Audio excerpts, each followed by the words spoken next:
Hello everyone! Welcome ulit dito sa aking channel, and today's video isang legit na pwedeng mautangan online. So ito nga po yung Aku-Laku Cash Loan under ng Street Corner Lending Corp. And super legit po talaga itong Aku-Laku. Kung napanood nyo yung mga previous vlog ko way back 2025, ganyan, na-vlog ko na rin itong Aku-Laku and super legit talaga siya. Kaya kung interested ka, kung ano yung makikita nyo inside the app, di ba, pag nag-apply kayo, sana mapanood mo nga yung buong video. Welcome to Aku-Laku, agad-agad no, limit up to 60,000 pesos.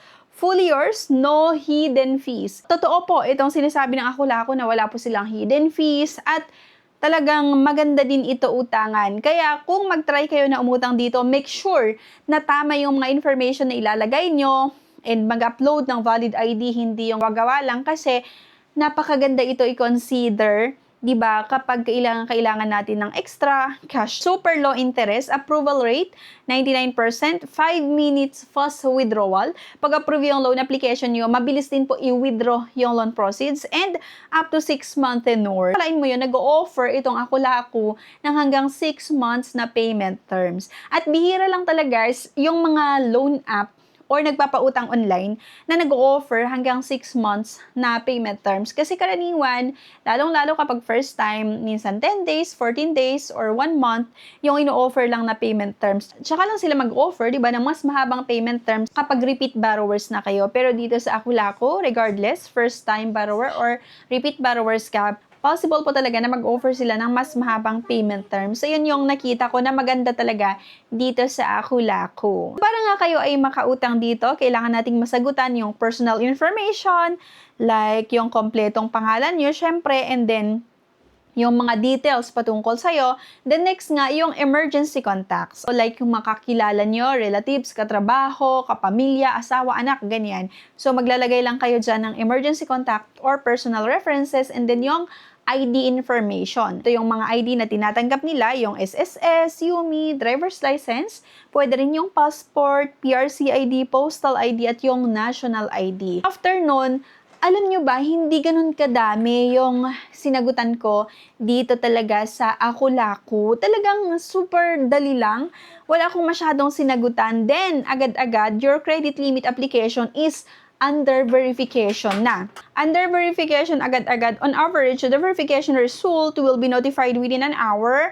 You can apply for loan once approved. Pag approve yung credit limit or may offer na sila sa atin na credit limit, pwede tayong mag-apply ng loan. Ito sa mga madali lang talaga na applyan, hindi ganun kadami yung sasagutan. Then, after nga nito, meron silang facial verification or face verification. So, itapat nga lang yung cellphone ulit sa mukha.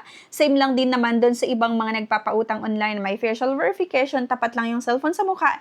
Then, i-follow nga lang yung instruction like, bawal daw yung medyo madilim na lugar or natakpan yung mukha natin or yung buhok mo ay nakatakip sa mukha mo, and then do not shake yung cellphone nga. After ng facial verification, eto na nga. Kailangan nating picturean nga yung isang valid government ID na available nga sa inyo. So sa akin kasi, UMID ID yung ginamit ko. Pag-submit ko ng application ko nga dito sa Aku-Laku, nag-antay ako ng ilang minuto. Kung hindi ako nagkakamali, inabot ng 10 to 15 minutes yung inantay ko bago nagkaroon ng status nga yung aking loan application. By the way, mga ka-Insta Review, habang inaantay ko nga yung pag-process nila sa aking loan application, nag-check ako ng iba't ibang mga reviews nga ng mga nag-try na umutang dito sa Aku-Laku, and may mga talaga nagsasabi na napakaganda yung naging experience nila.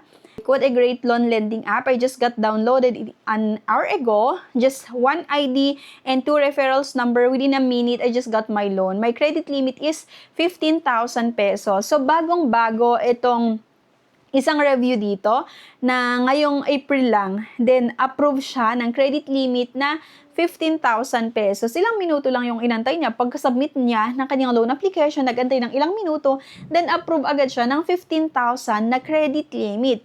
And dito pa, sabi ng isa, I have a great experience with this app. Easy approval, they only ask personal information and the self-verification, and that's it. Ayan, approve na daw ulit yung application niya nga dito sa Aku-Laku. Mapapansin mo, may mga iba talaga na ilang minuto lang yung inantay nila, approve yung application nila dito sa Akulako, pero yung iba, inabot ng 1 oras bago nagkaroon ng status. Pero syempre, hindi lang puro positive. May mga negative din naman yung mga reviews dito. And karaniwan, or halos, yung mga negative na nakikita ko dito ay yung mga hindi na-approve dito sa Akulako. Keep telling me my ID and photo information do not meet the requirements. It's a passport and it matches what I entered. And yung mga iba medyo nahirapan sa pag-apply nga dito sa Akulako. Kaya medyo mababa din yung score. So, possible nang ilan sa mga ito ay ma-experience nyo, like medyo mahirap yung liveliness check, di ba? Yung pag-upload ng ID. So, make sure lang din talaga na i-follow nyo nga yung instruction. So, very bad experience. I already submitted my application so many times but rejected. Lagi daw rejected naman yung isa. Magkakahalo yung mga reviews nga dito sa Akulako.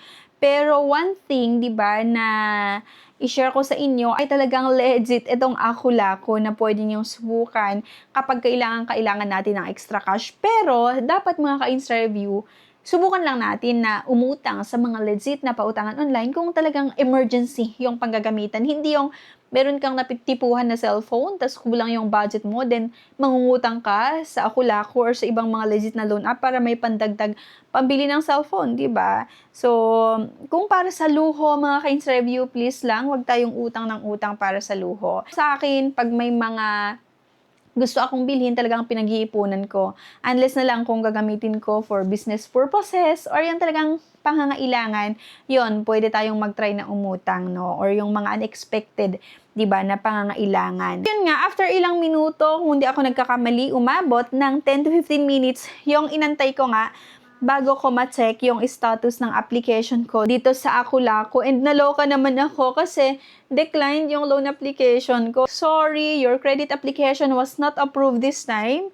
Tapos, rate of credit application at the second time is higher. So, it is recommended to resubmit application. Ko pa i-resubmit yung loan application ko, di ba, hindi naman naaprubahan. Mag-antay na lang siguro ako ng ilang mga buwan bago ako mag-resubmit ng aking loan application or ng aking application nga dito sa Akulako para ma-offeran ako ng credit limit. Pero, para nga sa mga naghahanap talaga ng mga pwedeng malapitan kapag kailangan nyo ng extra cash ay ayan, pwede nyo i-consider itong Akulako. Akulako, mga ka-Insta review, para siyang credit card na mag-o-offer ito ng credit limit sa inyo hanggang 60,000 pesos. Depende syempre kung repeat borrowers ka or bago ka lang at depende sa profile mo kung karapat-dapat ka ba na mabigyan ng 50,000 na credit limit or 60,000 na credit limit. Pero kasi kapag first time natin na mag-try nga dito sa Akulako, possible talaga na ang in-offer nila or ang i-offer nila ay medyo mas mababa. Tsaka lang naman tumataas yan kapag ginagamit natin yung credit limit.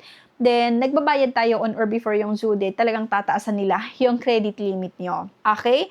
Ayan, pwede kayong mag-apply dito sa Akulako para ma-offeran kayo ng credit limit. Para kung sakali na kailangan nyo ng malalapitan kapag kailangan natin ng extra cash nga, then pwede nyong i-withdraw yung pera or yung credit limit nyo. Sana makatulong yung video na to sa inyo. Decline yung application ko dito. Sana kung sakali meron sa inyo yung approve nga dito sa Akulako, sana i-comment nyo po yan para mabasa ko and pabasa din yung mga iba na naghahanap ng reviews nga dito sa Akulako. So yan, thank you for watching and see you sa aking next video. Bye!